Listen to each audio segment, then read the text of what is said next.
Olá. Olá, gente. Como vocês estão? Vocês estão bem? E é isso. E adeus. E foi bom adeus. falar com vocês. Ai, gente, dezembro. Gente, estamos Nossa, gravando várias gente. coisas. Estamos em É. dezembro. O ano está acabando.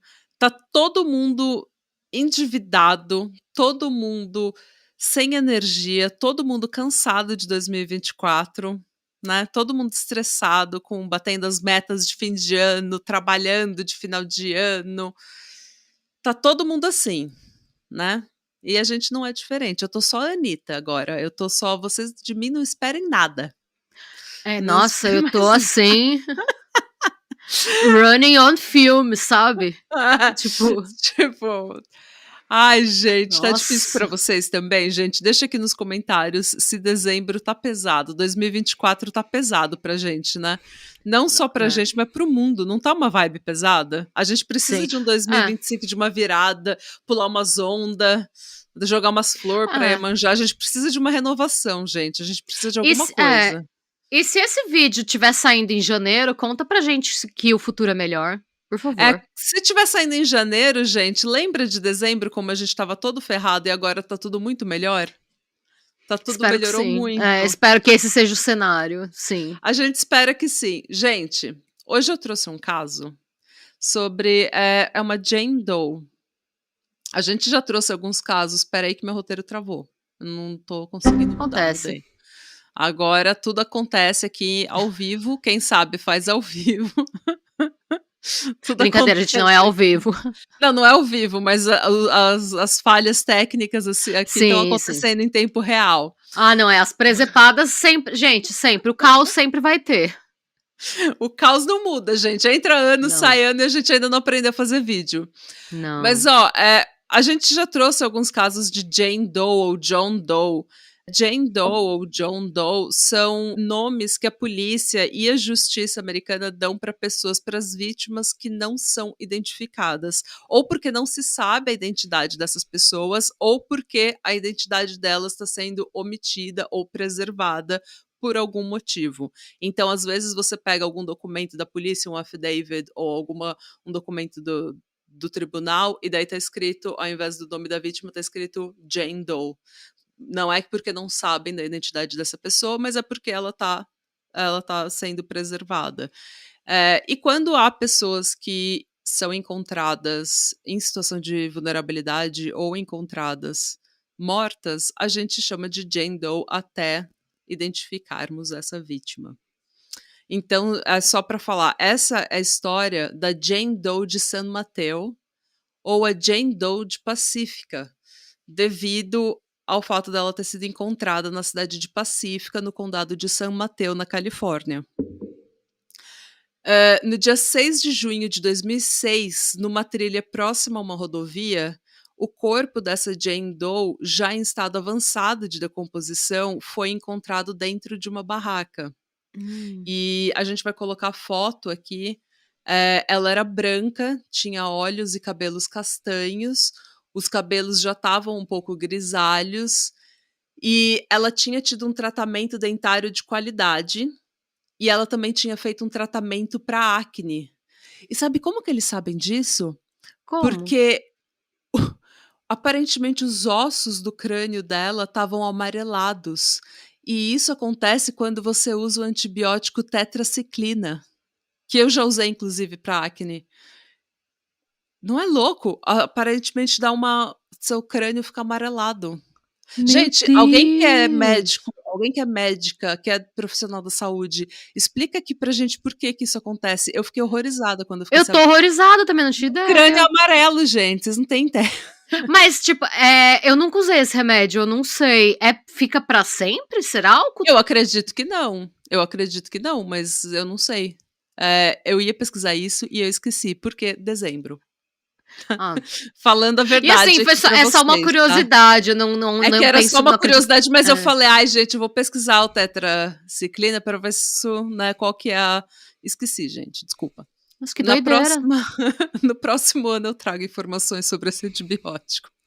Nossa, gente. Mas aí, então, o fato dela ter tratamento anti-acne e um tratamento dentário extensivo e de qualidade significa que ela não era uma pessoa em vulnerabilidade, né, em situação de vulnerabilidade. Ela não era uma pessoa em situação de rua, ela não era uma pessoa que teve uma vida muito difícil, porque essas coisas são superficiais, né, entre aspas, não são necessidades básicas. Então, se uma pessoa está em situação de vulnerabilidade, ela não vai pensar na acne, por exemplo. Com ela, como eu falei, ela foi encontrada dentro de uma barraca. Com ela, eles encontraram diversos livros, incluindo 2 bíblias e uma cópia de Harry Potter, porque ela era uma pessoa diversificada. Eclética. Eclética. Eles também encontraram um jornal com a data de 2 de março de 2006, o que indicava que ela estava morta já há 3 meses, porque esse foi o último jornal com data, né, o último documento com data que eles encontraram. Então ela devia estar morta já há algum tempo, e como eu falei, Nossa, o que estado do triste. corpo É. então, e o estado do corpo já estava num estado de decomposição bem avançado. Dentro da barraca, ela tinha escrito com fita adesiva, tipo as letras com fita adesiva: "Não ir, não comer, não beber, assassinato". Ninguém sabe o que exatamente isso significa, mas algumas anotações feitas em livros e em um diário que ela tinha, indicam que ela tinha a intenção de terminar a própria vida deixando de comer, que ela queria literalmente morrer de fome. E ela estava usando roupas bem largas e calças masculinas, tipo roupas que não era dela. Provavelmente ela tinha comprado em algum thrift shop, sabe, alguma Brechó. loja, um brechó, alguma coisa assim, ou ela tinha recebido isso em algum abrigo. A causa da morte não aparentava ser homicídio, porque não tinha sinal de trauma no corpo dela, mas o corpo estava num estado de decomposição muito avançado para a gente poder falar qualquer coisa com certeza. Um exame toxicológico também se mostrou completamente inútil, totalmente inconclusivo, eles não encontraram absolutamente nada, e também por causa do estado de decomposição do corpo, né. A polícia do condado, então, eles fizeram o que eles fazem nesse tipo de situação. Eles colocaram todas as informações dela e uma amostra do DNA dela e as impressões digitais que eles conseguiram colocar em um sistema federal chamado Combined DNA Index System, ou CODIS, né, CODIS. E também no sistema do Departamento de Justiça da Califórnia. E em novembro de 2006, as impressões digitais dela foram ligadas a uma ficha policial com uma foto. E de novo, a gente vai colocar a foto dela aqui. E a foto, né, a ficha policial dizia que essa Jane Doe se chamava Sam Smith e que ela tinha nascido em Louisville, Kentucky, no dia 20 de janeiro de 1960. Ou seja, na época ela teria 56 anos. Não, 46 anos. Dezembro. Minha matemática comigo, Dezembro, nem gente, nem se não desculpa. fosse dezembro eu ia saber. Mana, eu te falei, lembra que eu te mandei uma mensagem essa semana? Eu estava tão coringada que eu precisava dividir 58 por 56. 2, Ah, eu achei que fosse 58 por 56, é. 2, e eu não consegui. Tipo, sabe quando você sabe, você fala: "Gente, não é possível, eu sei isso", e você começa a ter ansiedade de você mesma? Tipo, e você mesma tá olhando pra O que você. tá acontecendo com a minha cabeça? Exato, você mesma tá se julgando por não conseguir Sim, fazer a conta, e daí você fica com ansiedade porque você está se julgando, e daí sim. você não consegue fazer a conta, e daí eu não conseguia raciocinar, gente. Eu tive que pegar a calculadora do celular e fazer a conta, porque eu não conseguia raciocinar, não conseguia É que a minha não conseguia. matemática é tão ruim que eu tô acostumada já, essa é a minha vida todos os dias, eu já tô tipo: Não, mas assim, ok". nesse nível não, tipo, eu não sou uma pessoa que faz conta, eu sou fã de um lápis e de um papel. Lápis e um papel eu faço até cálculo. Agora, de cabeça, eu sempre dou umas falhadas. Mas, gente, 58 dividido por 2 não é tipo, sabe? E eu não conseguia, gente. Eu não conseguia, eu tive que pegar a calculadora. Mas enfim, dezembro. Dezembro. 2024, um mês difícil para todos. Não, 2006, se ela nasceu em 60, ela teria 46 anos, né? Então, e daí que ela seria essa mulher chamada Sam Smith, de Louisville, Kentucky, de 1960. Porém, uma investigação mais apurada revelou que essas informações eram todas falsas. Mas que direito? Então, ela deu essas informações para a polícia e elas foram registradas quando, em janeiro daquele ano, ou seja, 5 meses antes dela ser encontrada, a polícia rodoviária da Califórnia parou ela próximo ali, na cidade de no condado de São Mateus, próximo de onde ela foi encontrada, porque ela estava andando pela rodovia e agindo de forma errática. Então a polícia rodoviária parou ela, levou para a delegacia para interrogar, né, perguntar o que ela, tipo, o que tá acontecendo, e ela foi fichada nesse dia. E ela foi fichada por causa de um incidente, não por causa de um crime.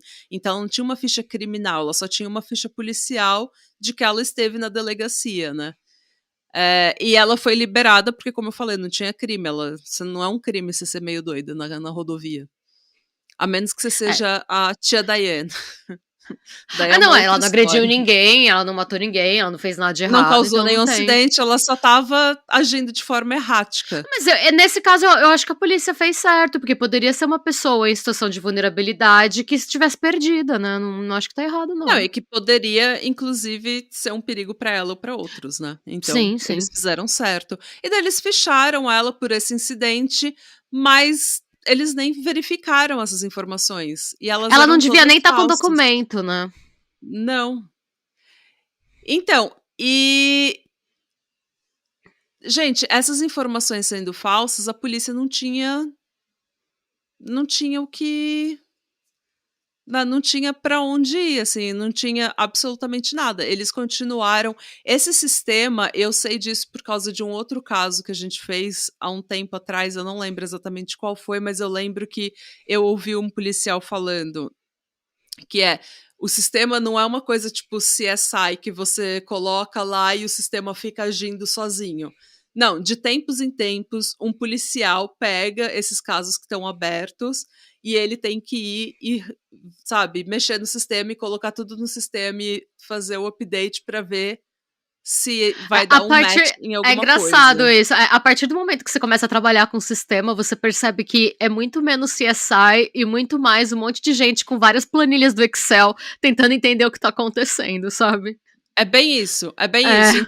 Então, um policial tem que fisicamente tirar, tipo, uma Sim. vez por ano, uma vez a cada 6 meses, todos os casos do condado que estão em aberto, vai no Sim. sistema federal e daí você coloca lá uma informação, impressão digital, ou o perfil de DNA, ou alguma outra característica, alguma outra informação, e daí fica lá o sistema correndo, e daí, de repente, dá alguma coisa, de repente não dá nada.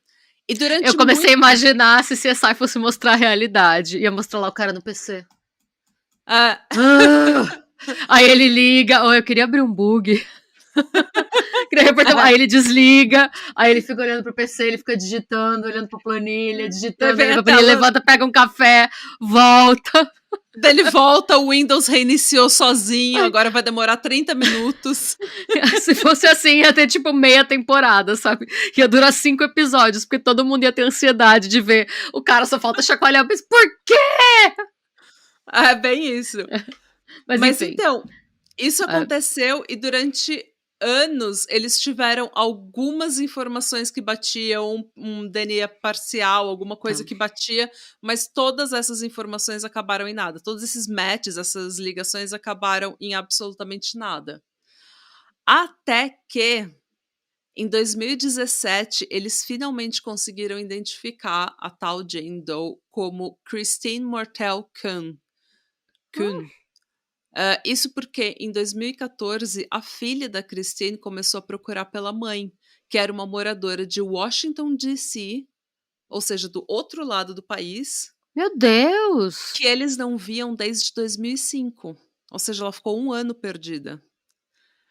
Eu achei muito estranho que nem o marido dela e nem a Christine começaram a procurar a mãe de verdade até 2014. Você concorda? Não é muito estranho isso? Porque eles não viam a Christine desde 2005. Então, depende, porque, assim, é uma pessoa que tem o histórico de sumir, porque a gente não sabe, se é uma pessoa que, assim, aparece uma vez a cada 3 anos, quando ela some de novo você tá acostumado, você só vai procurar quando você pensar, tipo: "Nossa, faz, tipo, 3 anos que não dá um sinal de vida, que não aparece com uma história doida, que não Ah, vem com peso na consciência". Se é uma pessoa que tá sempre lá e um dia ela só não está lá, eu não imagino que a resposta tenha sido essa.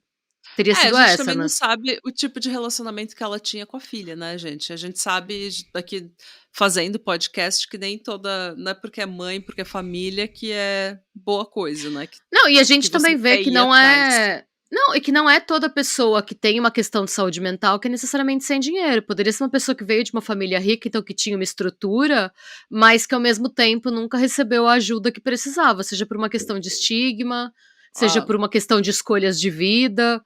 Então, às uhum, vezes, a pessoa tem alguma coisa e ela é instável. sim. Não Que dá pra é saber, né, aparentemente esse é o caso da Christine.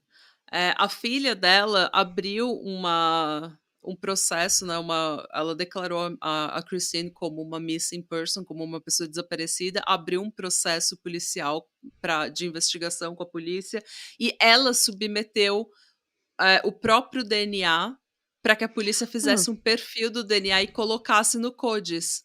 Então, ela mesmo se voluntariou para Ah, submeter então, isso, é, e foi por isso, por esse DNA dela, que eles encontraram confirmaram. a Christine. É porque se ela tivesse, porque uma alternativa seria eles terem culpa no cartório, como também acontece, a gente já viu que acontece. Mas se Bastante. ela submeteu o DNA voluntariamente, não faria sentido, né. Não, pelo menos ela não desconfia do próprio pai, por exemplo, né? Ela não tem. Ou ela teria falado que ela desconfia do próprio pai, já que ela Sim. foi para a polícia e fez todo esse trabalho por anos. Então, o marido da Christine se mostrou surpreso de saber que ela tinha morrido sozinha na Califórnia e triste ao receber a notícia, mas revelou também estar aliviado por ter finalmente um fechamento para essa história. E ao que tudo indica, gente, essa história é simplesmente isso. Ela teve algum tipo de problema mental, ou ela tinha algum tipo de problema mental. Todas as minhas fontes estão na descrição desse vídeo, mas elas não entram em detalhes. A gente não tem detalhes do histórico médico da Christine. Mas ao que tudo indica, ela tinha um problema mental, ela já tinha, né, esse tipo de problema já fazia alguns anos. Ela provavelmente, como a gente está falando, não era próxima da família. E, infelizmente, até hoje ninguém sabe como que ela foi parar na Califórnia, o que ela estava fazendo lá, se ela realmente quis não comer até acabar com a própria vida e o porquê que ela escreveu assassinato na barraca, junto com, né, não ir, não comer, não beber, assassinato. Tipo, é uma coisa que não. Talvez isso tenha sido a forma que ela encontrou de se automutilar, de se automachucar. Então, essa história toda é um mistério do ponto de vista do sentido de que a gente não sabe o que estava acontecendo com ela mentalmente, né, do estado mental dela nessa hora. E você vê, ela era uma pessoa que ela gostava de ler, ela. É que é eh, aquilo, né, a polícia também, a partir do momento em que a polícia constata que nenhum crime foi cometido, a polícia não vai divulgar os detalhes, porque também pra respeitar a privacidade da família, sabe, tipo, é porque um não tem proce querendo porquê. ou não tem exatamente, não tem porquê. Então, a gente não sabe dos detalhes, não porque alguém esteja necessariamente escondendo, mas porque a partir do momento que não tem motivo pra você fuçar, por que não deixar a família em paz, né? Então, não tem nada que indique foul play, né, que indique que alguma coisa criminosa aconteceu. Não tem por que você divulgar os dados médicos de uma pessoa que claramente estava É. passando por um momento muito difícil. E, assim, eu sei que esse caso não é exatamente o tipo de caso que a gente costuma trazer para o canal. A gente sempre traz alguma coisa engraçada, ou um mistério, ou algo muito terrível, mas ou uma fofoca. Mas, ao mesmo tempo, eu queria trazer esse caso, porque, como a gente abriu falando, a gente está em dezembro, no momento dessa gravação. Tá Eu tô vendo várias pessoas, vários amigos e familiares, e principalmente com a situação do mundo aí, com as coisas que estão acontecendo, tá todo mundo sobrecarregado, todo mundo trabalhando muito, todo mundo meio que isolado no próprio É. mundo, no próprio estresse, sabe? Ninguém tá bem E em dezembro, eu acho incrível isso, ninguém tá bem. ninguém tá bem. E assim, eu queria trazer porque é realmente mais uma bater na mesma tecla que a gente bate desde que a gente começou o canal, desde que a gente começou o podcast, que é cuidem da saúde mental de vocês, toma remédio, procura ajuda, fala com alguém. Se você tá pensando em se machucar ou atentar contra a própria vida, existe ajuda, não só no psiquiatra, mas existe ajuda dos seus amigos, dos seus colegas de trabalho. Alguém pode te ajudar, um líder espiritual, alguém pode te ajudar. E você não precisa passar por isso sozinho e você não precisa terminar os seus dias sozinho por causa Sim. de uma questão mental.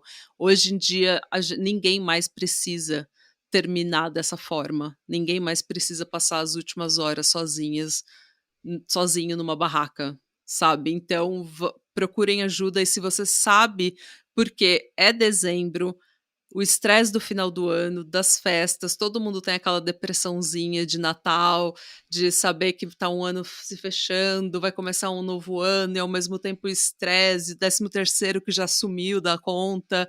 Então, a gente sabe que é difícil. Se É. você vê que tem alguém que tá se isolando, que tá passando, sabe, não tá falando coisa com coisa, que tá numa situação de estresse, tenta ajudar nessa hora, porque todo mundo tem uma pessoa da família que tá meio coringada, que precisa conversar, que precisa de ajuda nessa hora, E, tá? gente, o mundo mudou muito, tá mudando muito. Então, assim, eu falo isso no sentido de não tenha vergonha de conversar sobre. Não tem problema nenhum. A gente fala disso toda hora. Tipo, a gente fala que, assim, O se tempo juntar todo, as duas. gente. Eu acho que se juntar as duas dá meio manual do Cid. É Olha, só é, tem semana que a nossa amizade inteira se baseia é, é. nos nossos problemas mentais. E tá tudo bem também, gente. Comparar Todo mundo precisa. antidepressivo. Como é que tá? Já tentou tal antidepressivo? Já tomou tal coisa pra dormir? Vixe! Não, esse não me dá gases. Ah, não, esse não me dá azia. Gente, normalize discutir seus antidepressivos com as pessoas. Sabe? Mas E procure um assim, médico, não vai tomar da sua cabeça. Faça acompanhamento médico, porque é um remédio sério. sim, mas assim, realmente, gente, ninguém precisa mais acabar dessa forma. Existe ajuda, e se você é a ajuda de alguém, lembre que no final do ano todo mundo fica estressado, todo mundo fica É. coringado e que essa é a hora de ajudar. Se você vê alguém precisando, se você vê alguém se isolando, alguém ficando mais depressivo ou com uns assuntos meio estranho, essa é a hora em que você, ao invés de largar a mão das pessoas que estão enchendo o seu saco, talvez seja a hora da gente.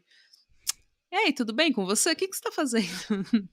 Assim, algum pensamento estranho ultimamente? O que está acontecendo? Certo? E é isso. Sejam bons, busquem conhecimento e então é Natal. Então é Natal e Ano Novo também. E o que você fez? Eu não sei a letra. Fiz o que deu. Tchau. E Fiz o que beijos. deu e foi pouco, foi tão pouco. E Tchau. adeus. Olá! Sejam Olá. bem-vindos ao Patramada Criminal Dominical. Bem-vindes. Dominical de Sensacional. Natal. Estamos aqui no fim do Dominical de ano. Natal, em algum final de semana do De fim do dezembro. ano, É. esse vídeo sairá. A gente não sabe porque Sim. tudo está sendo gravado previamente para seu prazer. Enquanto a Sim, gente gente, estiver a de gente. férias, vocês estarão É, recebendo conteúdo. exatamente. Esse ano a gente conseguiu. Não é por falta de tentativa, tá, gente? Faz muitos anos que estamos tentando. mas só esse ano conseguimos nos programar para ter conteúdo para vocês durante as nossas férias. Aparentemente, a gente ainda não sabe, ainda Aparentemente. pode dar É. errado, mas a gente já tá com coisa salva, Sim. então aparentemente vai dar certo. Talvez não dê para todo o período das nossas férias, mas pelo menos para um bom período das nossas férias a gente vai Isso, conseguir. E exato. hoje, gente, eu trouxe para vocês um mistério de Natal. Vamos para a história, vamos para essa história bafônica, mais ou menos. Na verdade é uma história triste, mas é uma história You're selling it. é que, ai, sei lá, assim, eu fiquei triste com a história, mas vamos lá, a gente vai chegar, a gente vai chegar Vamos. lá. Vocês vão entender o que eu quis dizer. É um mistério triste. É um mistério triste, gente. Por quê? No dia 18 de dezembro de 96, por volta das 9 da manhã, um grupo de trabalhadores chegou para começar o expediente no cemitério Pleasant Valley Memorial Park, quando eles se depararam com uma cena, no mínimo, bizarra, gente. Deitado em um pedaço gigante de plástico na área dedicada aos sepultamentos de crianças e bebês, estava o corpo de uma mulher e a cabeça desse corpo estava com um saco plástico amarrado com fita adesiva. Tá. É, ela estava vestindo uma camiseta vermelha, calças azuis e uma jaqueta da marca Ed Bauer. E ao lado desse corpo tinha uma árvore de Natal de plástico de 20 centímetros, uma mini árvore e uma mochila. Gente, que coisa macabra. É, É macabro. É estranho é, demais pra ser. é, Tipo, não é, tem nada que diga que é macabro, mas é uma cena muito estranha. sim. É. Eu fico imaginando o impacto de você chegar pra trabalhar no dia 18 de dezembro, sabe? Tipo, o Natal tá aí, você vê uma coisa dessa, né? Então, e a Eu sei árvore que do lado. com a árvore uma árvore de Natal. É. E eu não sei, mas o negócio do plástico no chão, da cabeça, eu pensei muito em Dexter. É, não é uma coisa meio. Sim, mas e foi em 96, né? Foi muito antes de Dexter. É, Então não dá nem pra falar que alguém se inspirou, né? Como a gente sabe que tem quem. mas não foi o caso. Vamos Não ver. foi o caso. Eu sei que a polícia foi chamada, a cena foi isolada, e ao examinar o conteúdo da mochila e das roupas da mulher, os investigadores encontraram dois bilhetes. Os dois bilhetes eram digitados, tá, gente? Não dava pra você saber a letra da pessoa de ver. Eu não tenho certeza se foi digitado, tipo, na máquina de escrever ou no computador, mas eles é datilografado, não é manuscrito. Hum. O primeiro bilhete dizia: Agora me deito para dormir, para logo derivar para o abismo eterno. E embora eu morra e não acorde, o sono será mais doce do que essa vida que abandonei. Triste, né? Gente, é. E Ma- o segundo bilhete. Não, pode falar. Não, pode continuar que eu tô aqui pensando ainda. O Não tem segundo nenhum bilhete. pensamento pronto ainda. Sabe quando você abre a boca antes de você ter um pensamento Sim. pronto? Então é melhor eu esperar e ficar quieta, porque às vezes eu começo a falar e eu não sei onde eu tô indo com as coisas, porque o pensamento não tá completo na cabeça. Então vamos. Tudo bem. O segundo bilhete ele é de ordem um pouco mais prática. Ele diz: Morri por conta própria. Vale o mais álcool. Prefiro não fazer autópsia. Por favor, ordene a cremação com os fundos fornecidos. Obrigada, Jane Doe. É verdade esse bilhete, né? Dentro da mochila tinham também duas notas de US$ 50. Uma seria para o cemitério e uma para a funerária. De acordo com a calculadora de inflação, esse valor equivaleria a um pouco mais de US$ 200 hoje no total. Eu não acho que é suficiente. Não Não, cobriu os custos ainda. não tinha nenhum documento de identificação nem na mochila nem nas roupas da mulher. E assim, o laudo da polícia determinou que a causa da morte tinha sido sufocamento e que a posição do corpo e a ausência de marcas de resistência indicavam que se tratava de fato de uma pessoa que tinha optado por tirar a própria vida. Tá. Um detalhe um tanto quanto macabro é que, ao remover a sacola da cabeça do corpo, a perícia encontrou um Walkman com o botão de play apertado e uma fita dentro. Então, ao que tudo indica, ela faleceu ouvindo música. Gente. É muito creepy, não é? Parece um filme de terror isso, parece tipo Sim, não parece real. Me conta o sim. que acontece. E álcool e diazepam foram encontrados no estômago dela, confirmando o que estava escrito no bilhete. Então, ao que tudo indica, ela consumiu essas substâncias, pôs o fone de ouvido, deu play no Walkman, depois amarrou a própria cabeça com a fita e esperou. Gente, então assim, ao que tudo indicava, né? Toda a autópsia do corpo corroborava o que tinha sido dito nos bilhetes, ou seja, ao que tudo indicava, era realmente uma pessoa que tinha atentado contra a própria vida e tido sucesso. Uhum. E eles pensaram que nesses casos, qual que é o modus operandi, né? Você começa a procurar os registros de pessoas desaparecidas naquela localidade e cruzar as informações que estão lá com a descrição da pessoa que foi encontrada. Sim. O problema é que não tinha nenhum registro de uma mulher desaparecida com com aquelas características naquela região, naquele momento. Gente. E por conta disso, ela passou a ser chamada de a Senhora da Árvore de Natal, Christmas Tree Lady. E a sua descrição foi colocada junto com o esquete, né, com o retrato que a polícia fez em todos os jornais da região. Tratava-se de uma mulher branca de cerca de 1,52 m de altura, com cabelos curtos e idade entre 50 e 70 anos. E assim, gente, a princípio, dadas as circunstâncias bizarras envolvendo aquela morte, a polícia imaginou que fosse uma questão de tempo até algum conhecido ou familiar daquela pessoa se manifestar. Mas os dias se tornaram semanas, as semanas se tornaram meses e ninguém apareceu. O Gente. que, gente, o que era bem estranho também, né? Porque, gente, olha essa cena do crime, sabe? Olha essa situação. Tipo, Ah. eu acho que todos os elementos dessa cena apontam pra uma pessoa que não tá mentalmente bem. Hum. Então a gente espera que seja uma pessoa que tenha, né, um histórico Um de histórico transtornos. médico, um É, histórico de de morar numa sim. instituição, de passar um tempo numa instituição. É, e normalmente nesses casos você tem alguém procurando pela pessoa, né, quando Ah, ela então. some. E Exatamente. gente, Mas eu tô com medo de que isso não tenha sido ela, eu tô com medo de que isso tenha sido uma coisa, assim, posada. vamos chegar lá. Hum. Bom, gente, em 2000 fizeram um novo retrato mais detalhado e colorido, e esse retrato foi divulgado pela polícia. Pensaram, agora vai, né? Uhum. E não foi, gente. E Hum. por mais de 25 anos, o caso da senhora da árvore de Natal permaneceu um mistério sem solução. Até que, em julho de 2022, olha isso, gente, foi agora. O Departamento de Polícia de Fairfax County anunciou ter finalmente descoberto a identidade da senhora da árvore de Natal, graças à solidariedade de milhares de doadores anônimos através de uma campanha de financiamento coletivo, também Nossa. conhecido como Vaquinha Online, gente. Feita pelo coletivo DNA Souls, que é uma organização que contrata os serviços de empresas de genealogia genética forense para fazer esse cruzamento entre os dados de pessoas desaparecidas e os familiares que estão procurando por essas pessoas. Uhum.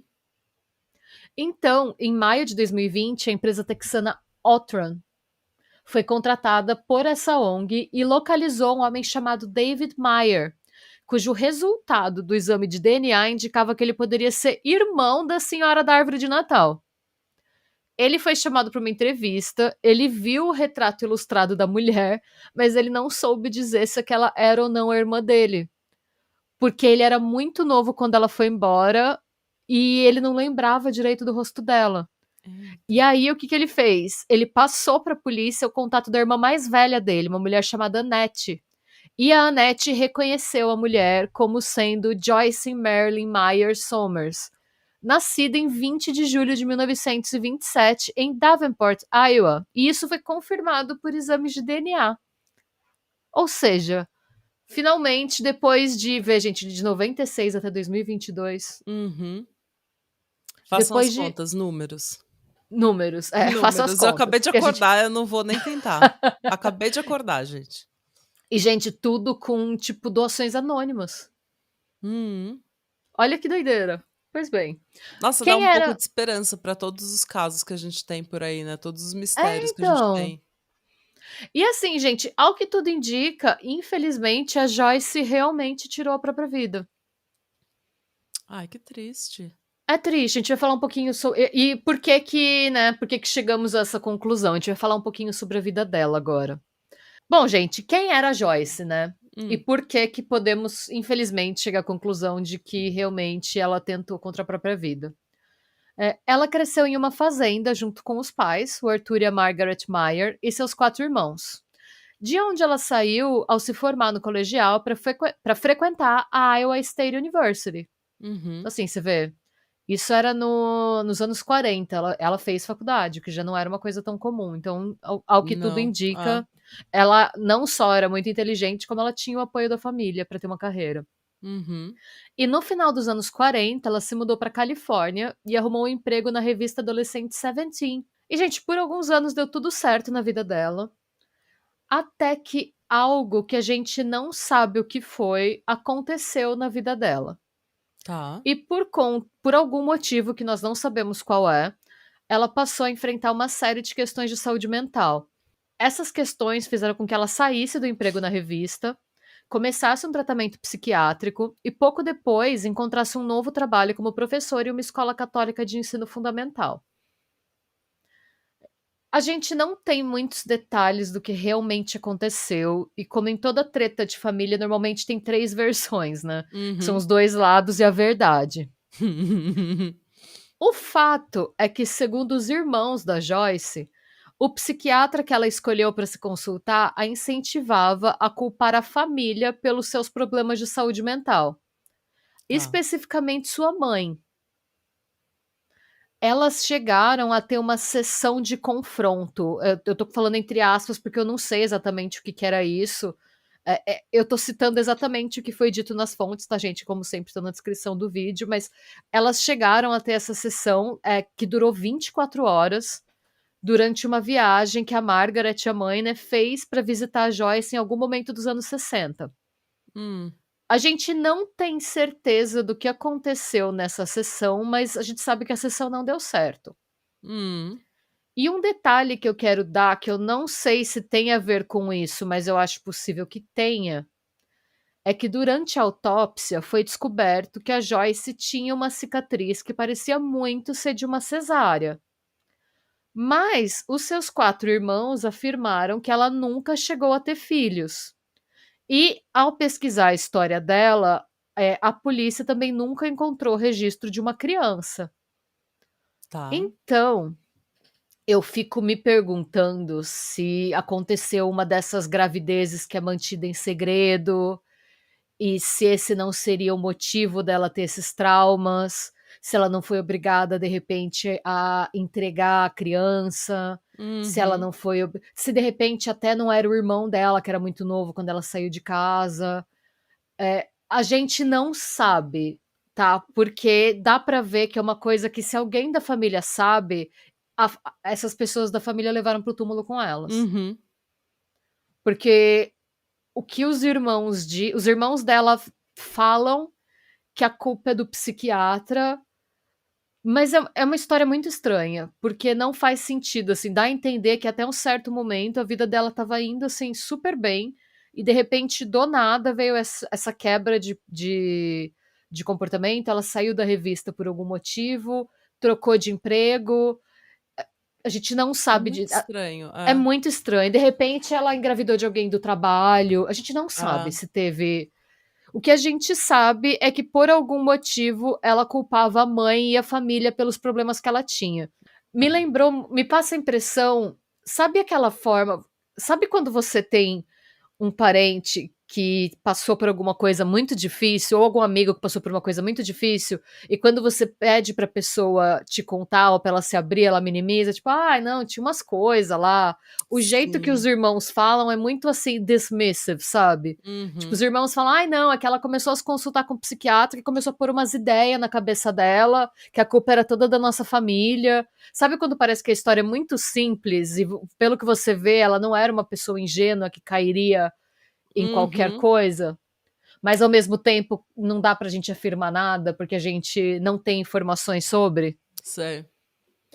Qualquer que tenha sido a causa, tá, gente, desses problemas e do confronto que ela teve com a mãe e das sessões que elas tiveram pra tentar resolver, qualquer que tenha sido a causa, o fato é que depois desse momento de confronto com a mãe, a Joyce decidiu se mudar pra Seattle, onde ela se casou com um homem chamado James Summers, mas ela não avisou ninguém da família. Ela, tipo, casou, não falou pra ninguém e seguiu a vida dela. Em 77, eles se divorciaram sem nunca ter tido filhos, e ela se mudou para um trailer park em Tucson, no Arizona, onde viveu o que foi descrito pelos seus irmãos como uma vida bastante infeliz. Ai, gente, Pois que é. tristeza. É.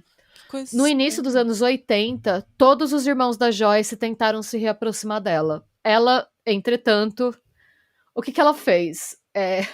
Basicamente, eu tô rindo meio de nervoso, porque eu acho que todo mundo tem um parente assim, vocês vão entender. Eles foram visitá-la para tentar se reaproximar, recuperar o vínculo, né? O que ela fez, entretanto, foi pedir dinheiro emprestado para todo mundo. Tipo, você não quer me dar dinheiro para construir uma casa? E aí, Ah, mas tá e certo. aí, Vamos ver até onde o seu comprometimento com essa pois reaproximação é. vai. Eu sei que aí esses irmãos se recusaram e ela decidiu que então não queria mais falar com eles. E aí a família se afastou de novo.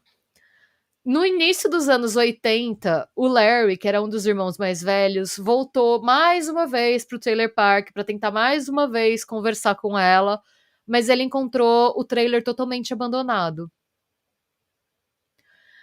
E dentro do trailer, ele encontrou 4 cópias de um livro chamado The Target Child, ou A Criança Alvo, que seria uma autobiografia em que a Joyce teria narrado os supostos horrores que ela sofreu quando era criança. Meu Deus. Então, só que nenhum dos irmãos alega lembrar de nenhuma dessas coisas. E a partir daí, os irmãos chegam a desconfiar que, na verdade, o psiquiatra dela estava implantando falsas memórias nela. É tipo uma coisa meio Michelle Sim. Remembers. Uhum. Nisso, o Larry reportou o que ele encontrou para os irmãos, e os irmãos chegaram a contratar um detetive particular para encontrá-la. Sem sucesso, tá? O investigador particular encontrou alguns registros que indicavam que ela teria vivido no norte da Virgínia e em Washington, D.C., mas essas pistas não levaram a lugar algum. O Larry achava que ela tinha se unido a alguma seita, Hum. mas em nenhuma das entrevistas dele que eu vi, ele explica por quê. Eu penso que foi alguma coisa que ele. Alguma impressão que ele ficou depois de ler o livro. O livro que ela escreveu, né? Uhum. Bom, gente, basicamente o que a gente tem desse caso foi isso. Ela foi identificada, mas a gente não sabe o que levou ela, né, para esse final triste. Mas o investigador responsável pelo caso, que é um homem chamado Major Ed O'Carroll, disse o seguinte: depois de décadas se perguntando o que aconteceu com seu ente querido, a família de Joyce finalmente está em paz, graças ao trabalho dedicado de várias gerações de detetives, doadores anônimos e da OTRAN. Nossos policiais nunca pararam de trabalhar para Joyce e sua família. Esses avanços na tecnologia continuarão a ajudar e a fechar casos e a fornecer resposta para as famílias das vítimas. Uhum. E é isso, gente. Essa é a história da Christmas Tree Lady, ou da Senhora da Árvore de Natal, que é um caso que, pra falar bem a verdade, me deixa com mais pergunta do que com resposta. E Então, assim. parece que é ela teve um. Parece que ela meio que teve um mental breakdown, assim, que ela simplesmente. eu não sei se foi um caso de abuso. Tipo, eu não sei se. Pode ter sido um caso de abuso. Eu não sei nem. Abuso espiritual, de repente, o médico, porque a gente tá falando aí dos anos 60, 70. 70. Ah. De repente o médico porque era uma época em que nos Estados Unidos se experimentava muito, né, em relação à saúde mental, em Ah. relação E a gente sabe pela. A gente tem evidências de que você. Muitos médicos, muitos psiquiatras tentavam fazer, tipo, como se fosse uma hipnose, uma regressão para recuperar memórias. Sim, Memórias reprimidas.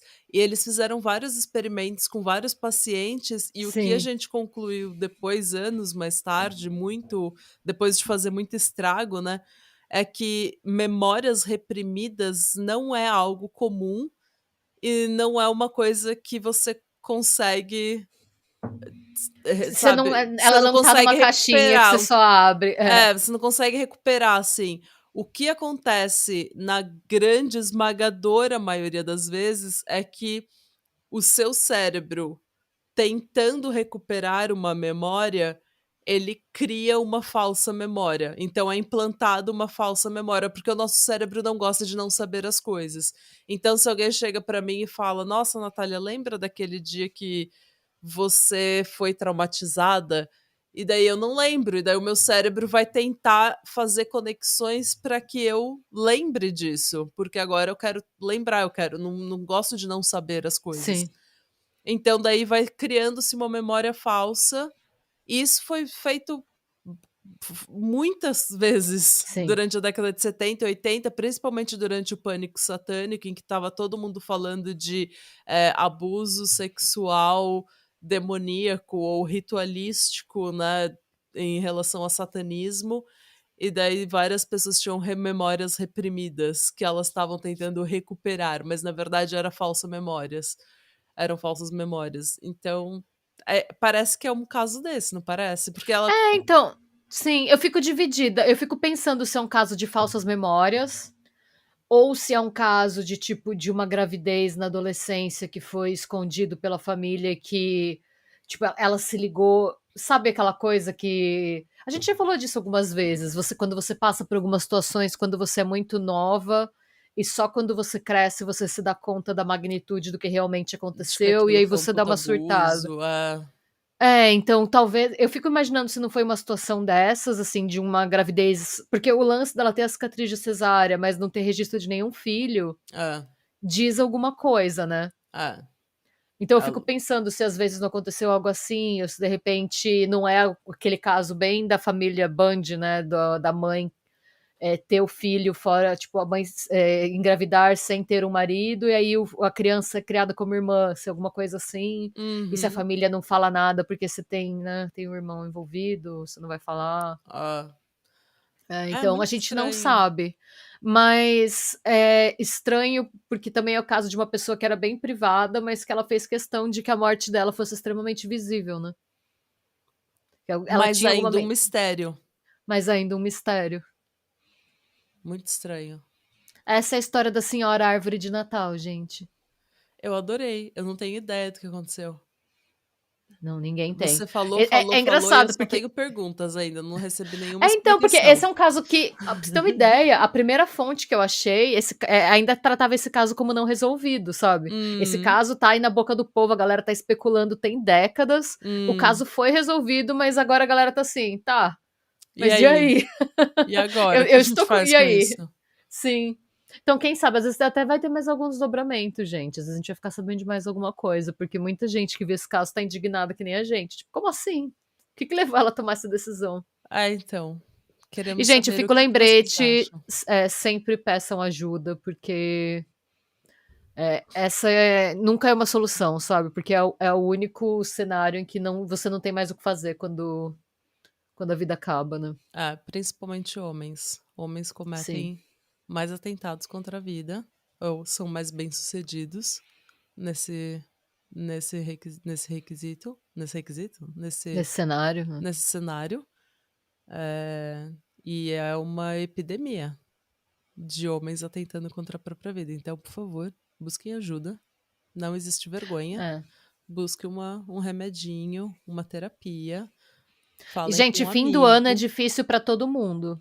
É Calma, é verdade. só uma fase, daqui a pouco passa. Daqui a pouco passa, o novo ano tá aí, mas é difícil pra todo mundo, mesmo pra gente Sim. que tá medicada e faceira, medicada e Medicada faceira, tá difícil, é. imagina. Então, se cuidem e é isso. E sejam bons. E busquem conhecimentos. E beijos. E tchau, a gente ama vocês. Sim. Eles dizem que a casa estava um lixo. Ela estava toda revirada, suja, badernada, com uma montanha de louça suja na pia. Hum. E lá eles encontraram um cofre.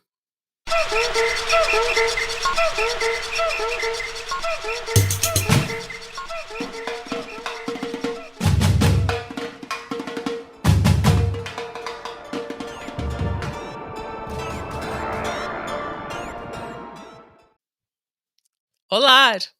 Sejam bem-vindos ao Olá, Patramada Criminal, o bem-vindos. podcast e o canal no YouTube. Sigo na minha missão, tô com as continuo ostentando nossas merches. Essa Exato. aqui foi ilustrada pelo meu irmão, Matheus Schmidt.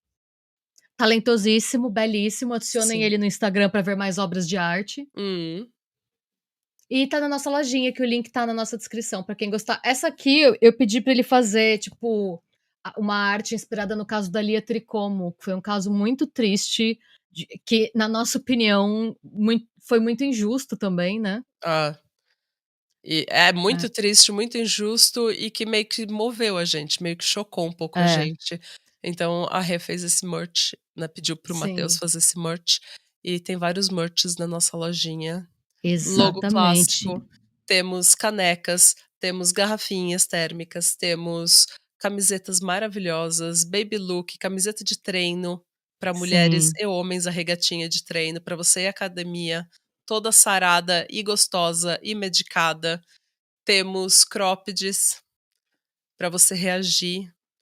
Temos que mais? E agora pro inverno vai sair moletom também. Vai sair vários moletom legal. Eu Uh. ainda não fiz esse merch, mas eu ainda vou fazer. Aliás, eu também quero mandar um beijo pra Morgana, porque foi a Morgana que a gente tava falando de merch, ela falou: ai, quero ver você com cores da sua cartela. Eu acho que esse verde é da minha cartela. Eu acho que Então sim também. foi pensando nela. Morgana, me conte se eu acertei. Sim, e muito obrigada pelo seu apoio de sempre, Morgana. Você tá Sim. sempre aqui com a gente te ama. Sim! Saudades, Morgana. Sim. Mas, agora, contarei-te uma história. Ai, meu Deus. Já me conta se eu. Já me prepara psicologicamente, porque eu tô sensível. Eu preciso me preparar pro pior? Eu acho que não, Tá. porque na verdade esse é um caso extremamente triste e é um mistério.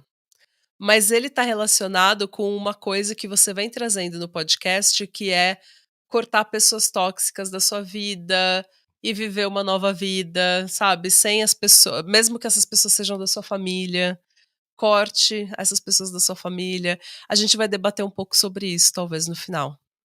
Tá bom. Mas eu acho que esse não é um caso que gera revolta, gera mais tristeza, eu acho. Então, Então tá bom, eu não vou ficar pistola, só vou ficar triste. então você que veio aqui domingo de manhã assistir um negócio melhor, eu vou te trazer algo que talvez te deixe triste, mas também te deixará intrigado. Tá bom. Hoje eu Adoro vou um contar mistério. um mistério. Hoje eu vou contar a história de uma mulher chamada Lori Erica Kennedy. Em 2003, ela estava morando no Texas, que era um lugar para onde ela tinha se mudado em 2001. E lá ela estava fazendo tipo um curso na igreja, tomando umas aulas na igreja, tipo um estudo bíblico, um grupo de estudo bíblico. E foi lá que ela conheceu um homem chamado John Blakely Ruff, um homem que vinha de uma família proeminente, uma família importante, socialmente importante no Texas e era conhecido como Blake. E os dois começaram a conversar e se apaixonaram. Quando eles noivaram, os pais do Blake queriam anunciar no jornal, sabe aquelas coisas bem brega? Anuncia no Sim. jornal, meus filhos irão se casar. No Brasil, não sei se ainda é, mas quando eu casei, era obrigatório fazer um anúncio. Tipo, era anunciado no jornal, você querendo ou não. Mas não é tipo um jornal tipo edital, tipo... Ah, sim, sim. É um É, negócio que, tipo, sai uma não. linha avisando pra se alguém tiver algum problema com você casar, a pessoa ter tempo de apelar, sei lá, de. Não, Mas é isso era isso aquela só. coluna social, sabe? Era aquela, Ah, porque era tá, uma tá. família importante no Texas. Era uma família bem relacionada, eles tinham amigos políticos, essa coisa toda. Então eles iam fazer aquela coisa bem brega de anunciar, meu filho, Tá. fulano de Bem. tal. Isso me lembra Sex and the City. É, uma coisa. se você foi anunciado no jornal, me desculpa por eu achar brega. Não é um ataque pessoal a você, tá? Mas então, os pais dele queriam fazer essa coisa toda e queriam fazer aquela coisa social, sabe, de convidar ir pra igreja, e convidar todos os amigos e a alta sociedade pra uma festança e não sei o Que é uma quê. coisa bem Dallas, eu não sei nem se eles são de Dallas, mas é uma coisa muito Dallas, de Ah, fazer, né, aquela pompa, os vestidos de Miss, os cabelos, isso. né, muito laquê, muito gel, muita sombra azul, muito batom vermelho. Não, era 2003 já, então se bem Ah, que não, tá. É o Texas, o povo republicano e a maquiagem republicana é Os isso mesmo, é sombra cabelos, big azul, hair. cavé é. Enfim, mas a Lori não queria nada disso. Mas a Lori não queria nada disso. Ela era uma pessoa simples e ela principalmente não queria isso, um casamento grande e tudo mais, porque ela não tinha família. O pai dela era um corretor da bolsa falido e ele e a mãe dela tinham morrido quando ela era muito jovem. E ela não tinha irmãos. Então ela viveu a maior parte da vida dela sozinha. Ai, que triste. Ela não estava acostumada a essas grandes festanças e coisas sociais, eventos sociais, sabe, em família. E por isso também, pela infância dela ter sido bem triste, bem solitária, a Lori não gostava de revisitar a infância dela, nem de falar do passado dela. Pra ela olhava para o futuro e falou: "Ó, não quero ficar entrando, sabe, remexendo coisa do passado, trauma do passado". E apaixonados, mas querendo evitar esse social todo que os pais do A Blake fadiga. queriam, querendo evitar a fadiga, eles fugiram para se casar em uma capelinha, fora de Dallas, e o único convidado foi o pastor que oficializou a união. A Lori, então, adotou o sobrenome do marido e virou Lori Erica Ruff. E foi assim que ela ficou conhecida na mídia depois. Depois que o Blake e a Lori se casaram, eles compraram uma casa em um terreno de 2 acres nos arredores da cidade de Leonard, no Texas. Nossa, então era muito dinheiro mesmo. Era uma família feliz. Os Abastados. Uhum. Os vizinhos descrevem o Blake como sendo um homem social que sempre tentava puxar assunto, sempre tentava socializar com a galera e ser um bom vizinho. E a Lori, não. Eles diziam que ela era super, super, assim, bicho do mato. Ela não queria falar com ninguém, ela não era uma pessoa sociável, ela era super preservada. E eles viam ela normalmente à noite andando pelo perímetro da propriedade deles sem falar com ninguém, sozinha, tipo, caminhando só entrando na propriedade dela mesmo. Era tão grande, amiga, que dava pra caminhar, fazer caminhada na propriedade dela. Era um estate, né, aqui seria considerado um estate. Eu falei propriedade, gente, desculpa, é propriedade. Eu tô A gripada gente dá um ainda. desco a Natália tá gripada, coitada. Tá Tá tudo convalescendo. tá tudo difícil aqui. Eh, a Lori a Lori se autodenominava consultora de marketing, e na maior parte do tempo ela trabalhava no computador, em casa, ou como cliente misteriosa, testando produtos e serviços e escrevendo sobre. E é isso que é exatamente o que soa, gente. Às vezes você vai numa loja, finge que vai comprar alguma coisa e escreve para uma agência de marketing como que aquela pessoa te tratou, se você foi bem recebido, se a loja estava organizada, esse tipo de coisa. Que é justamente para as pessoas terem um feedback. Na maior parte do tempo, a Lori e o Blake viviam em seu próprio mundinho, um tipo de casulo. E ela também não socializava com a família do Blake. Por um lado, ela sempre se mostrava interessada na história da família, na árvore genealógica da família, ou em tradições da família, tipo receitas de família que ela podia reunir num livro, alguma coisa assim. Então ela mostrava interesse. Mas por outro lado, quando a família estava reunida, ela era meio que sempre a pessoa que ficava de fora dos assuntos. E era frequente, assim, não era incomum que ela simplesmente subisse, entrasse num quarto e fosse dormir. Então, tipo, Sabe aquelas coisas domingo em família, a mulherada tá toda reunida na cozinha, conversando, cozinhando, lavando louça? Ela simplesmente, tchau, ia para o quarto e dormia durante horas, só pra não socializar com a família do Blake. A gente sabe se é porque ele se ti você vai me contar isso depois, né, vou guardar minhas perguntas pra depois. A Lori e o Blake começaram a tentar engravidar, mas a Lori sofreu vários abortos espontâneos. Hum. E, por sorte, eles tinham uma boa condição financeira e ela finalmente conseguiu engravidar em 2008, com auxílio de fertilização in vitro. Quando a filha do casal nasceu, a Lori se mostrou uma mãe super protetora. Mas assim, ela era protetora ao extremo. Essa é uma família grande. Eles tinham nessa época 9 bebês na família. Tinha, tipo, muito neto, Mano, muito sobrinho. E era uma família unida que estava sempre junto. Então era sempre aquela criançada toda junto. E a Lori não deixava ninguém ficar com a filha dela. Ela levava a menina até no banheiro. Tipo, ela não ia no banheiro, ela não deixava a filha sozinha pra ir no banheiro. Ela era muito super protetora, ao extremo mesmo.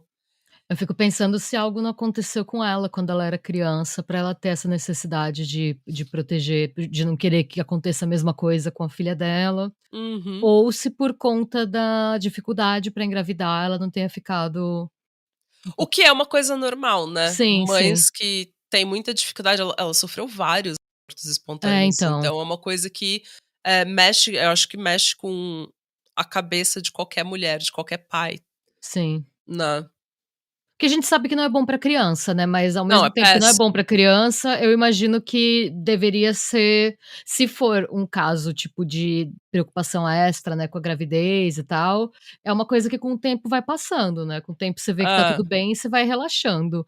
Mas como a gente tá aqui num podcast de true crime, né, eu imagino que não vai ser bem assim, que essa história vai correr, né. Não, infelizmente não, ela era muito super protetora e a família do Blake fez o que você tá fazendo. Eles, num primeiro momento, eles tentaram aceitar e ser compreensivos e falar: "Ah, gente, de repente tem alguma coisa no passado dela, ou ela ficou com tanto medo de perder o filho que ela acabou ficando super protetora". Mas as tensões continuavam aumentando entre a Lori e a família Ruff, que é a família do Blake. A Lori se apegava em tudo que a família deles dizia, ficava ofendida por qualquer coisinha, meio que, Ai, era uma sabe, Daisy. sabe às vezes quando você quer ficar criando picuinha pra justificar você não gostar da família? Pra Sim. você justificar ficar longe da família? E quando os avós ofereciam pra cuidar da bebê, pra ela descansar ou pra ela e o Blake irem num date, alguma coisa assim, ela rejeitava.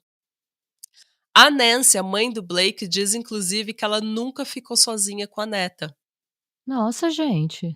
E depois de um tempo, a Lori estava tão paranoica que ela não queria que a bebê ficasse junto com os avós. Ela não queria que o bebê visse os avós. Ela queria que eles cortassem contato.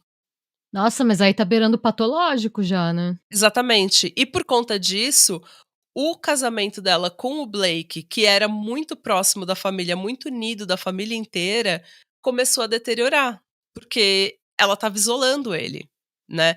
E ele tinha um irmão gêmeo, ele tem um irmão gêmeo, então, assim, ele tem aquela conexão muito forte com o irmão. É uma coisa que você não pode simplesmente afastar ele da família. E sem aguentar essa situação, eles se separaram em 2010. E o Blake voltou a morar com os pais, deixando a Lori e a filha na casa da família, né, na casa no terreno de 2 acres. E nos meses que sucederam a separação, a Lori ficou cada vez mais despirocada, ela começou a agir de forma cada vez mais errática. Um vizinho disse que a primeira vez que ele viu ela depois que tudo tinha acontecido, depois da separação, tanto ela quanto a filha de 2 anos pareciam estar desnutridas, sabe, elas estavam Eita! muito magras. Ele diz também que ela estava frenética, quase ao ponto da incoerência, que ela ficava repetindo frases, sabe, que ela ficava falando a mesma história o tempo todo, assim. Estava maníaca, né. É. Ele diz que ela falava em círculos, abordando o mesmo assunto repetidamente. Quando ela tinha um pensamento específico, somente ficava presa nele. Para ele, aquilo parecia algum tipo de transtorno obsessivo-compulsivo, e o Blake confirmou que ela chegou a tomar remédios para TDAH ou síndrome de Tourette's. Ele não sabia exatamente o que, que era que ela tinha, mas que ele lembra dela tomando remédios em algum ponto do relacionamento deles. O Blake e a Lori tentaram aconselhamento matrimonial, mas no final das contas eles não conseguiram salvar a relação e ele entrou com um pedido de divórcio. E daí, a Lori começou a enviar e-mails abusivos para o Blake e para a família dele. E toda vez que tinha visitação que ela ia ficar sem a filha, ela começava a causar uma cena. Ela queria custódia completa, ela não queria deixar a filha, e com ele fora da casa, ficava impossível, né, Nossa, isso. Ela imagina essa tinha criança vivendo assim, né. terrível, criança de 2 anos, imagina. Não. E se a criança tá desnutrida, é porque ela tá sendo negligente, aí, tipo, Exato. Assim, a gente não sabe se ela estava desnutrida, mas ela e a criança estavam muito magras, segundo esse vizinho. E por conta desse abuso todo, a família do Blake entrou com um pedido de cease and desist, que literalmente significa cessar e desistir, que é uma ordem judicial que a pessoa recebe dizendo que se ela não encerrar aquela atividade, qualquer coisa que ela esteja fazendo, ela vai ser processada. é um pré-processo, né. É um pré-processo, é tipo, ou Uma você ameaça formal de processo. exatamente, ó, ou você larga a mão disso que você tá fazendo, ou você para, ou eu vou te processar. E no dia 24 de dezembro de 2010, o carro da Lori foi visto na entrada da casa da família do Blake. Quando eles foram ver o que ela queria dessa vez, né, esperando mais um confronto, mais uma briga, mais uma cena, eles encontraram o corpo da Lauren dentro do carro. Ela tinha tirado a própria vida com um tiro na cabeça, Que horror, na frente da casa deles. na frente da casa deles. No carro, eh, a polícia teoriza que ela tenha ido até a casa da família Ruff para fazer alguma coisa contra eles. Mas ela não sendo uma pessoa ruim, ela não conseguiu terminar o serviço e ela simplesmente tirou a própria vida. E no carro foi encontrado 2 cartas, uma para a filha do casal e outra para o Blake, a quem a Lori chamava de "meu marido maravilhoso". Então ela estava sofrendo muito com o divórcio, ela realmente não tinha nada de ruim para falar do Blake, ela não tinha nada contra ele, e ela estava sofrendo bastante, ela estava sentindo falta dele. Segundo a família, as cartas mostravam, o que eles descreveram como pensamentos de uma pessoa claramente perturbada. Ah, Depois do funeral, a família Ruff, né, a família do Blake, foi até a casa da Lori. Eles dizem que a casa estava um lixo. Ela estava toda revirada, suja, badernada, com uma montanha de louça suja na pia. hum, E lá eles encontraram um cofre. Esse cofre era um cofre pequeno, sabe aqueles cofre portátil? Que é só uma tá. caixa, como se fosse do tamanho de uma caixa de Tipo sapato. cofre de hotel, né, que é uma caixa Isso, preta, tá. isso. Esse cofre era um cofre pequeno que ela tinha mantido a vida toda, tipo, ela tinha mantido no guarda-roupa. E ela falou, o Blake sabia desse cofre. E ela falou: "Olha, esse cofre é pessoal, eu não quero que você mexa". E ele sempre respeitou a privacidade da esposa dele e não mexeu em nada.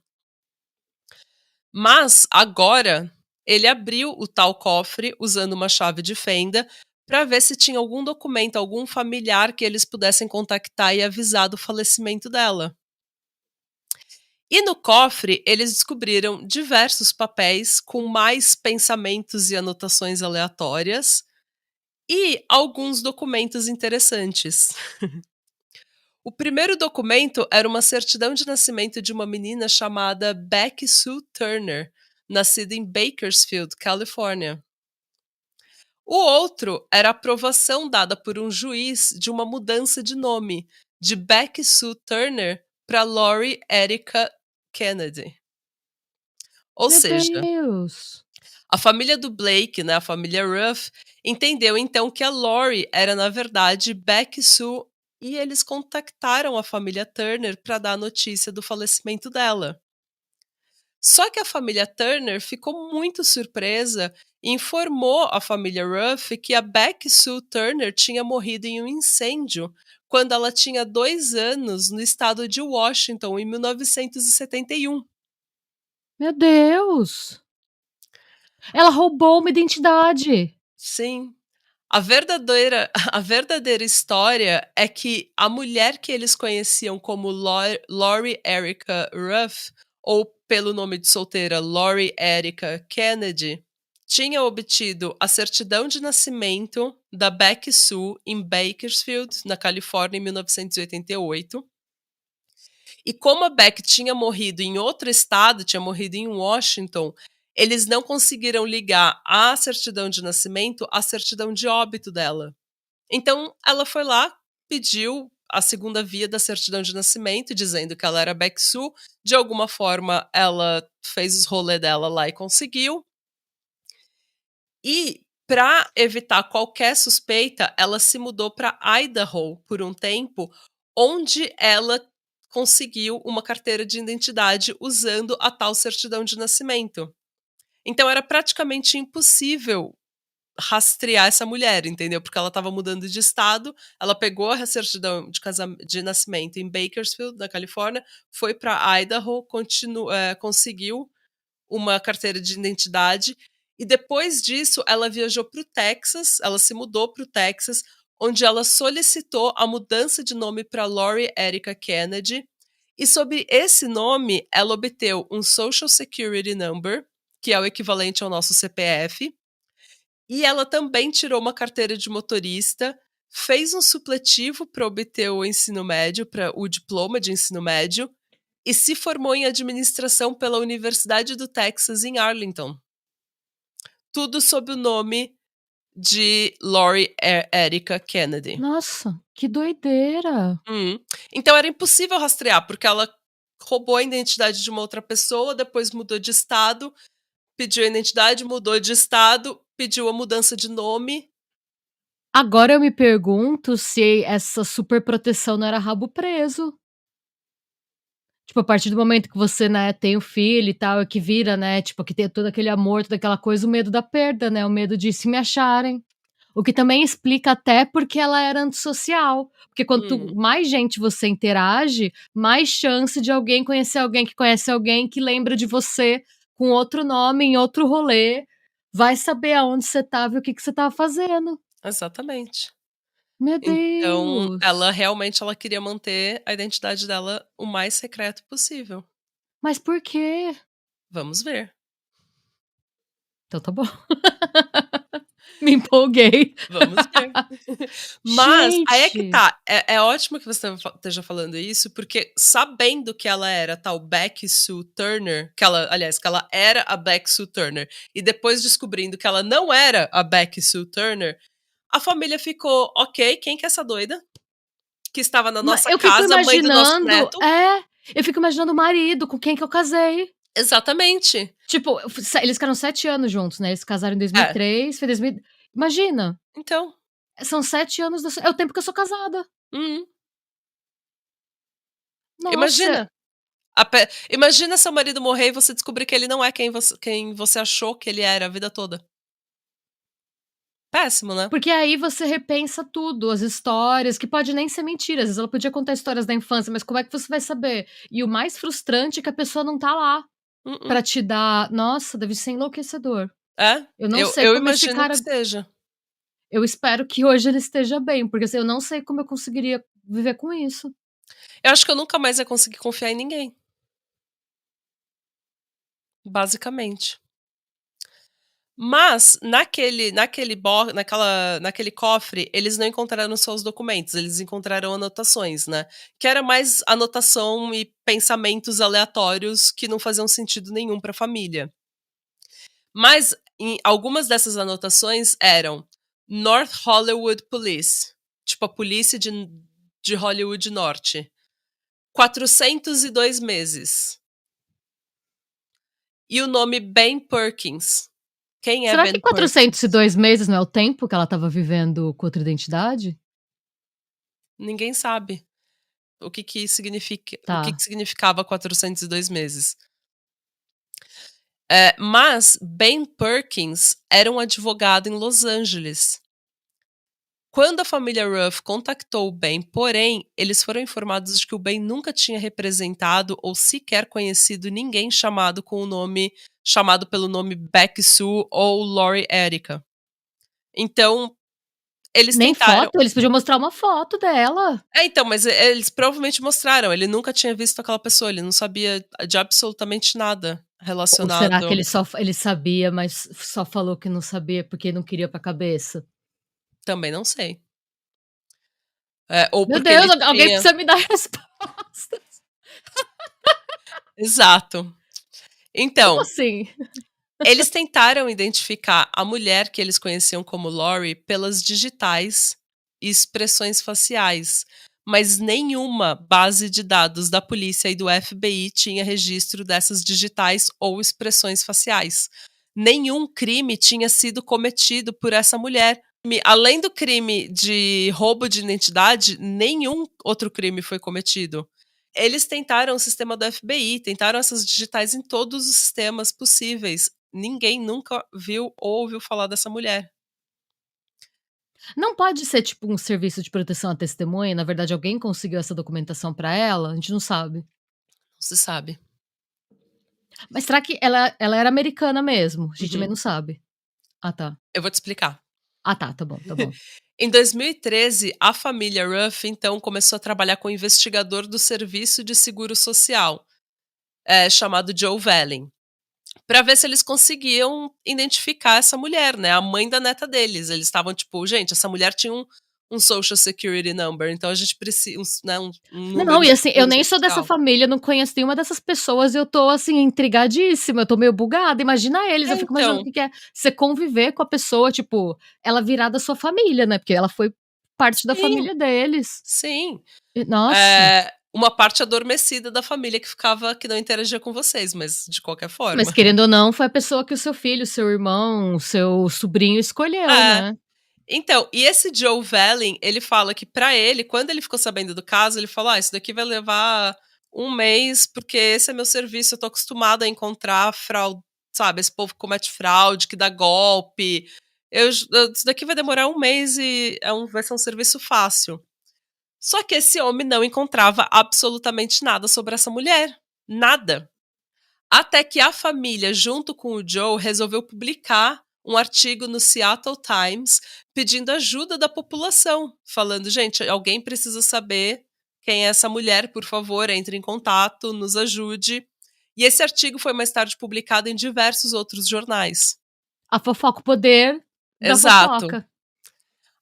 E uma física chamada Colleen Fitzpatrick, uma coincidência, outra Fitzpatrick. Pela segunda Meu semana seguida, Deus! temos uma Fitzpatrick nesse Já podcast. pensou se for filha Do do Thomas.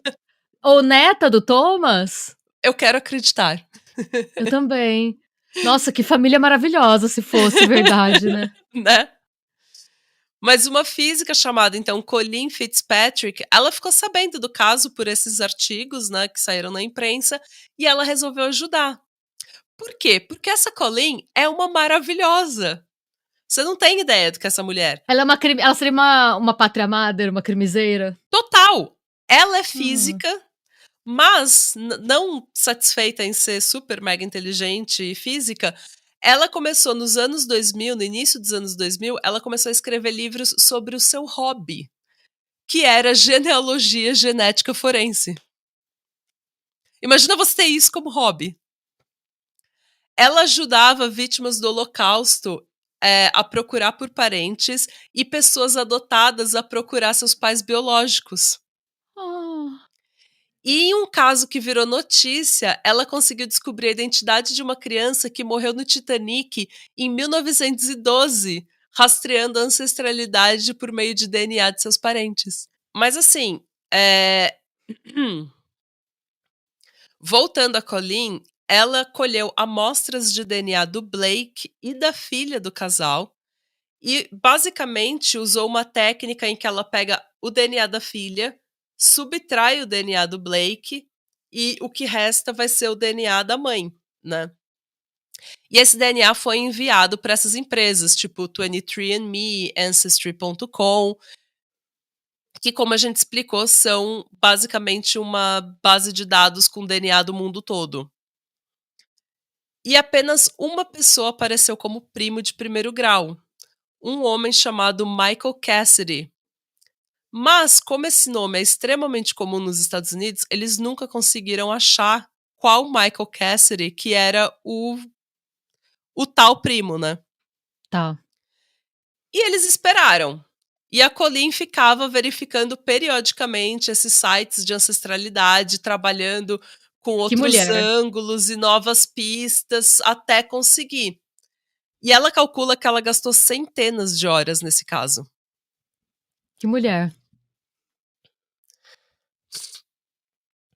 E nessa época, por conta dos artigos, né, que tinham saído nos jornais, na mídia, tinha um monte desses detetives de sofá que ficam discutindo casos na internet, tentando achar quem era essa tal Lori, né, ou Becky Sue, ou essa mulher misteriosa que ninguém sabe quem é. A Colleen viu que algumas pistas estavam apontando para Pensilvânia, mas durante anos não teve nenhum avanço real no caso. Até que eles conseguiram encontrar um primo de terceiro grau, que era parente distante de um tal Michael Cassidy. Ou seja, era um primo distante do primo de primeiro grau que eles tinham encontrado. E ela conseguiu construir uma árvore genealógica e encontrar o Michael Cassidy certo. Aí.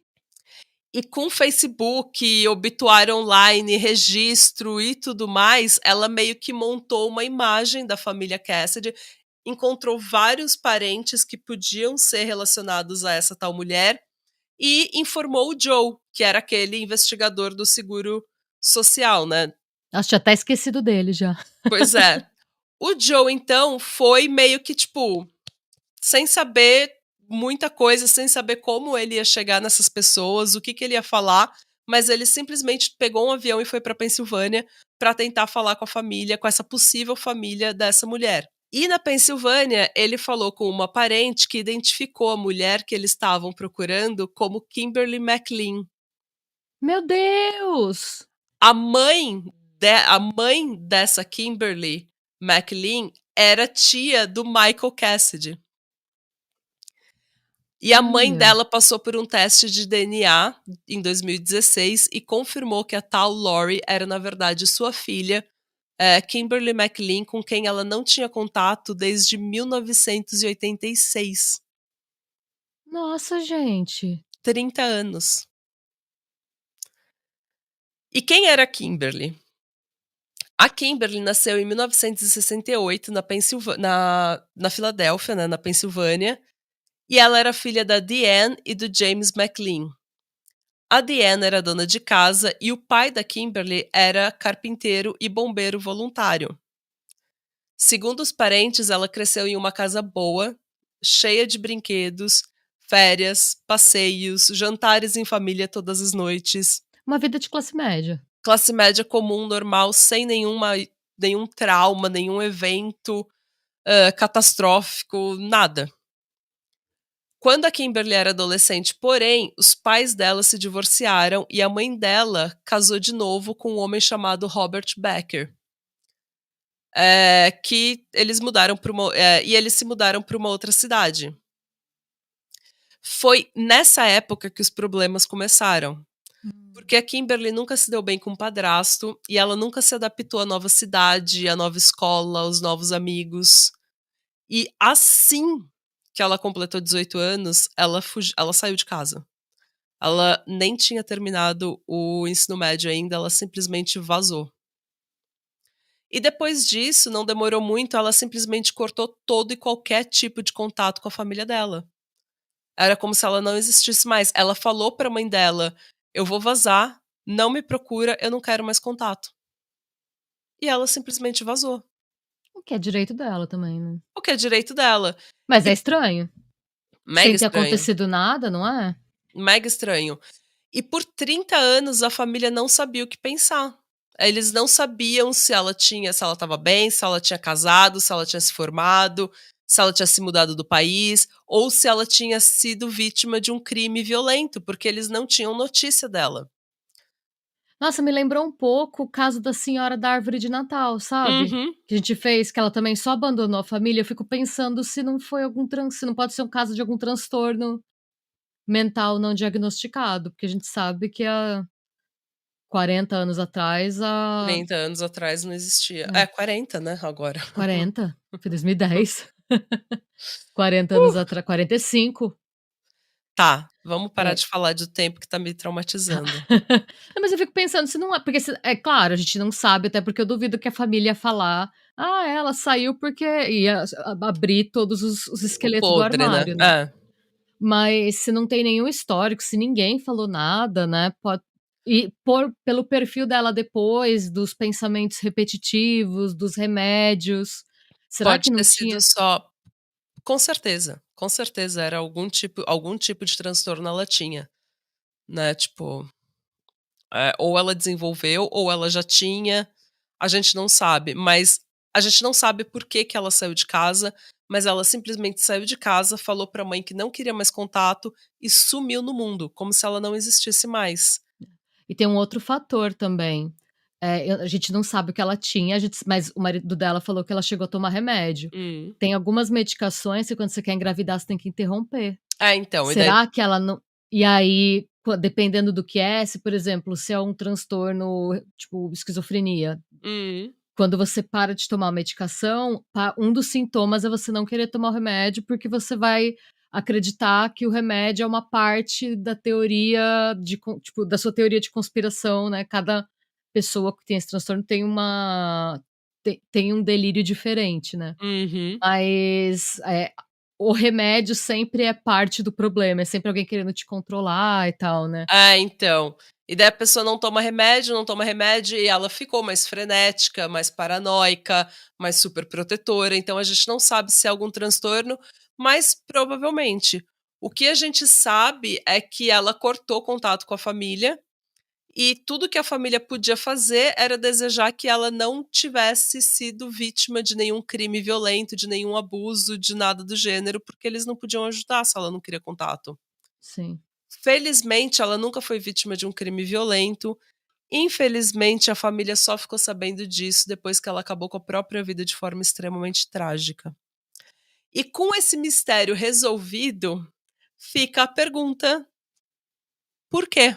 Ninguém sabe por quê. O único crime que ela cometeu foi o de roubo de identidade, que ela fez uma vez, e ela nunca obteve nenhum ganho financeiro, ela nunca deu golpe em ninguém, ela nunca mentiu pra ninguém, ela nunca recebeu, tipo, dinheiro do Blake, da família dele, absolutamente nada. Ela só caiu no mundo. Então, por que que ela queria tanto ficar anônima, tanto sumir do mapa? Será que ela estava num relacionamento abusivo? Será que ela presenciou um crime? Será que ela estava no programa de proteção à testemunha? Se ela tivesse no programa de proteção à testemunha, eu acho que alguém já teria falado que, né, quando saíram os artigos, alguém teria Sim, é falado: "Ó, verdade. abafa essa história porque ninguém precisa saber". Mas porque ganhou fama nacional, né, nos Estados Unidos Sim. inteiro. Então a gente não sabe, é um mistério que foi resolvido, mas continua um mistério. Ninguém sabe o Foi que e tá não foi, acontecendo, né. né. Foi Nossa, resolvido o gente. mistério da identidade dela, mas por que que tudo aconteceu ninguém sabe. Eu acredito que tenha sido um transtorno, mas para ela ter tomar uma decisão tão drástica de falar para a própria mãe e pra irmã, ela tinha uma irmã. Não me contacte mais, eu acho que ela sofreu algum trauma muito forte dentro daquela casa, que Sim. ela simplesmente queria apagar. E existe eu fico daí, né, com o pé atrás em relação ao padrasto, porque a gente sabe que o fato, quando você tem um padrasto ou uma madrasta dentro da casa, as chances de abuso crescem muito. E isso não sou eu que estou falando, são É as estatística. milhares de estatísticas que a gente vê. É um dos fatores que mais contribui para o abuso de crianças, é a presença de um padrasto ou madrasta dentro do lar. Então fica o questionamento: o que que aconteceu com essa mulher? E é isso. Essa é a história de Kimberly McLean / Becky Sue Taylor Turner / Lori Erica Kennedy / Lori Erica Ruff. Nossa, eu adorei e fiquei intrigadíssima. Ah, eu não sei o que aconteceu com ela, não consigo, assim, tudo a gente não tem muito mais informação do que isso. Por que que ela resolveu cair no mundo dessa forma, eu não sei. Tipo, ela saiu da Pensilvânia, foi pra Califórnia, foi pra Idaho, foi pro Texas, tudo pra não ser encontrada. Nossa, gente. Eu acho que ela deve ter testemunhado alguma coisa. Ela estava com medo que as pessoas encontrassem ela. Sim, eu também acho. E às vezes a família dela nem sabe que ela testemunhou alguma coisa. Não, de repente nada aconteceu, de repente nenhum abuso aconteceu, ela só testemunhou alguma coisa, recebeu uma ameaça e foi o suficiente. E é isso. Quais são as suas teorias?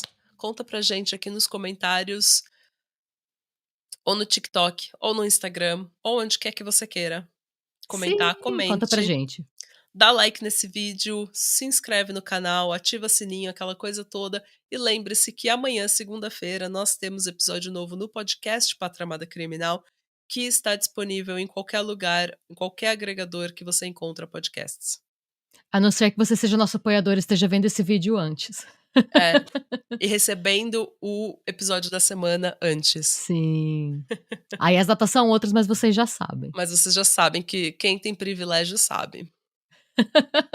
E se você quer ter privilégios, entre no nosso grupo de membros ou assine pelo Orelo, faça o que quiser, Sim. certo? Você recebe o conteúdo tanto do podcast quanto do canal aqui no YouTube por apenas 10 ou 20 reais. É E isso. beijos. E beijos, e uma boa semana.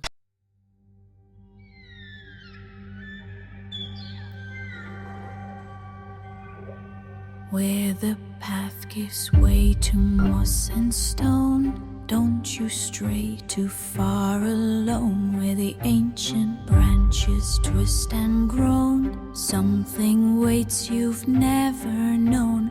Billy went to fetch the pail, followed whispers on the trail, left his jacket on a nail just beyond the shadow veil. Now the sun hangs low and red, empty is his little bed. All the trees have taken one again. Hear the sorrow on the wind's refrain. He wears a crown of stick and bone on a mossy forgotten throne.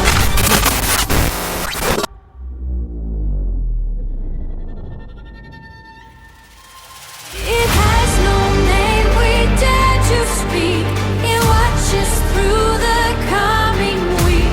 Its roots run deeper than the grave. It only wants what it can say.